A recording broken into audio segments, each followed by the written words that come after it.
அல்லாஹ் சமாவாத்து வல்லார்.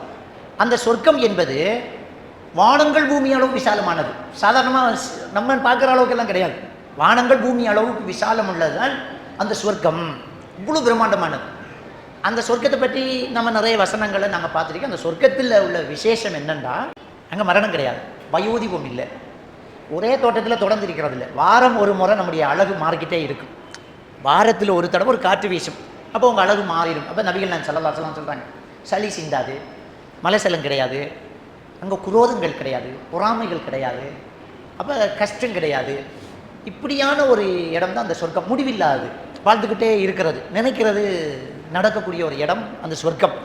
அப்போ அந்த சொர்க்கத்தை அப்படியே வாழ்ந்துக்கிட்டே இருக்கணும். அந்த சொர்க்கம் உங்களுக்கு கிடைக்கணுமாக இருந்தால் அல்லாஹ் தஆலா சூரா ஆல இம்ரான் 133வது வசனத்தில் சொல்றான், உஇத்தத் லில் முத்தகீன், அது இறையச்சம் உள்ளவர்களுக்காகத்தான் தயாரிக்கப்பட்டுள்ளதுங்கிறான்.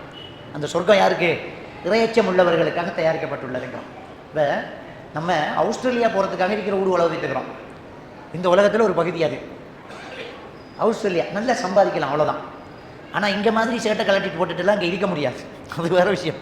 ஆனால் அங்கே கொஞ்சம் நல்லா சம்பாதிக்கலாம். கனடாவுக்கு போனால் நல்லா சம்பாதிக்கலாம், யூகேக்கு போனால் நல்லா இருக்கலாம். எவ்வளோ செலவழிக்கிறோம்? கோடிக்கணக்கில் ஃபெமிலியோட போகிறதுக்கு 1.5 கோடி செலவழித்து வீசா எடுத்து அங்கே போய் கஷ்டப்பட்டு அங்கே வாழ்கிறான். போகிற வழியிலையும் மரணம் வரலாம் போய் கஷ்டப்பட்டு என்னடா இது வம்பா பச்சு நாட்டுக்கே போகமென்று வந்தவங்களும் இருக்கிறாங்க. ஆனால் அந்த சொர்க்கம்ங்கிறது எப்படி? போய் காலை வச்சுட்டிங்கன்னா வயசு கூடாது, இளமை வந்துடும், அழகு மாறும், மரணம் வராது, நோய் வராது. இப்படி ஒரு இடம் இருந்தால் என்ன பாடுபடுவோம் நம்ம? அந்த இடத்துக்கு பொறுமதி என்ன? அந்த இடத்துல விலை என்ன? சிந்திச்சு பாருங்கள். நம்ம ஊர்லேயே மெயின் ரோடு வர ஒரு வளவு வாங்க முடியுமா நமக்கு? நம்ம ஊர்லேயே. அதுவே ஒரு அமெரிக்காவில், அதுவே ஒரு கனடாவில், ஒரு யூகேயில், ஒரு சிங்கப்பூரில் வாங்க முடியுமா? முடியாதில்லை. சொர்க்கம் கிடைக்கிது. சாதாரணமாக அந்த உலகத்தை விட 10 மடங்கு சொர்க்கம் தான் கடைசி சொர்க்கமே. அல்லாஹ் தஆலா அந்த சொர்க்கத்தில் ஆக கடைசி ஒரு ஆளுக்கு கொடுக்குற சொர்க்கத்தை பற்றி நபிகள் நாயகம் ஸல்லல்லாஹு அலைஹி வஸல்லம் சொல்கிறாங்க. அதுக்கு கீழே யாருக்கும் சொர்க்கம் கிடையாது. அவர் தான் கடைசியாக சொர்க்கத்துக்கு போகிறார். களிமா சொல்லிட்டாங்க, பாவத்துக்காக நரகத்தில் தண்டனை அனுபவிச்சுட்டு ஒரு காலத்தில் அவர் நரகத்திலேருந்து தவண்டு வெளியில் வந்து அல்லாஹ் அந்த ஜீவநீர் மாவுல் ஹயாத்தில் அப்படியே குளிக்க வச்சு அப்படியே செழிக்க வச்சு அப்படியே வெளியில் வர வச்சு அல்லாஹ் அவருக்கு சொல்லுவான், இதாக ஒதுக்குலிச்சேன், அப்போப்பா சொர்க்கம் உனக்கு இருக்குது, அந்த இடத்துல போய்த்துரு அப்படின்றான். அவர் அப்படியே போய் எட்டி பார்ப்பார். வேணுமெண்டே அல்லாஹ் தஆலா அது ஹொய்யில இலகி அன்னஹல் மலா, அந்த சொர்க்கத்தில் இடமே இல்லாத மாதிரி எல்லாம் அவருக்கு ஒரு அமைப்பை காட்டி விட்ருவான். இல்லையே, எல்லா இடமும் புக் ஆகிட்டே, ரப்பி வஜதுஹ மலா, யாழ்லா எல்லாமே ஃபுல்லாக இருக்குதே யாழ்லா அப்படின்வார். அல்லாஹ் தஆலா திரும்ப சொல்லுவான், இது ஒதுக்குலிச்சேன்னா இருக்கு பாப்போ அப்படின்பா.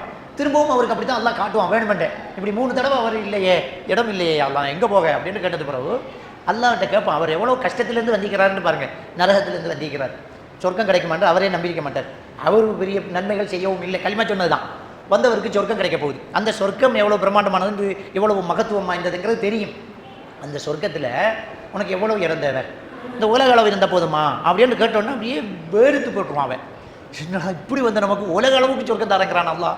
போதும் ரப்பி அப்படின்னா நல்லா விட மாட்டேங்கிறான். இல்லை, உலக மிசுலஹா உலக அஷரத்து அன்சாலியா, கடைசி இந்த உலகத்தை போல இன்னொரு மடங்கெடு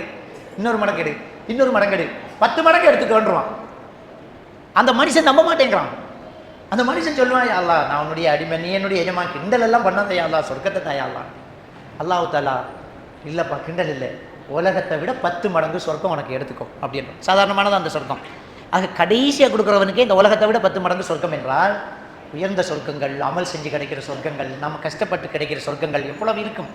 அந்த சொர்க்கத்தை அல்லாஹ் தஆலா யாருக்கு தயாரித்து வச்சுக்கிறான் அப்படின்னு சொன்னால், உஇத்தத் லில் முத்தகீன், இறையச்சம் உள்ளவர்களுக்காக தயாரித்து வைத்திருக்கிறேன் அப்படின்னு அல்லாஹ் சுப்ஹானஹு வ தஆலா நேரான் சூரா ஆல இம்ரானினுடைய 133வது வசனத்தில் சொல்லி காட்டுறான்.